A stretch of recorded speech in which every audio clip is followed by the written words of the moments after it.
ये क्या करता है ये काल? जैसे आपने 9 अवतार सुने, उन पुण्यात्माओं को यहां भेज देता मृतमंडल पर, और फिर जो भी इसने कुकर्म करवाना है उनसे उनके अंदर प्रवेश कर जाता प्रेतवत। उस सब अत्याचार को इनके द्वारा करवा के फिर उनसे अलग हो जाता है और पाप उस आत्मा के सिर मंड देता है। तो परमात्मा हमें क्या बताना चाहते थे? दुख द्वंद उपादम जीव बंधे समर्थ की नहीं उपासा है। दुख द्वंद उपादम जीव बंधे समर्थ की नहीं उपासा है। नेमी धर्मी धर्म दाम फेरे कर साध संगत को हासा है। ये नेमी धर्मी धर्म धाम फेरे कर साध संगत को हासा है। बगनी ठगनी को लूट लिए चीन्या नहीं निर्गुण रासा है। जल अर्ध दिया जम आन लिया जो नहाते जल 12 मासा है। सूझे नहीं संध अबंध विद्या पाती तोड़े नर घासा है। जम मारत है मुगदर मोटे चश्मों में देत धमासा है।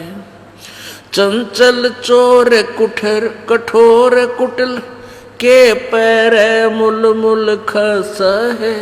जम नगन करे साहेब की सो तुझे देगा बहुत तेरा सा है। दिल खोज भैया निज नाम जपो सत कबीर पूर्ण ब्रह्म खुलासा है। कह दास गरीब ये पत्थर पटको छोड़ दो ये बोधी आशा है। कैदा से गरीब पत्थर पटको तुम डारो त्रिगुण पासा है। दुख धुंध उपादम जीव बंधे समर्थ की नहीं उपासा है। अब गीता जी अध्याय नंबर 4 के श्लोक नंबर 5 और 9 में ये गीता ज्ञानदाता भी कहता है मेरी भी जन्म मृत्यु होती है अर्जुन, तेरा भी जन्म मृत्यु होता है। तो ब्रह्म के उपासक ब्रह्म लोक में जाते हैं। गीता जी अध्याय नंबर 8 के श्लोक नंबर 16 में लिखा है कि ब्रह्म लोक पर्यंत भी सभी पुनर्वर्ती में है।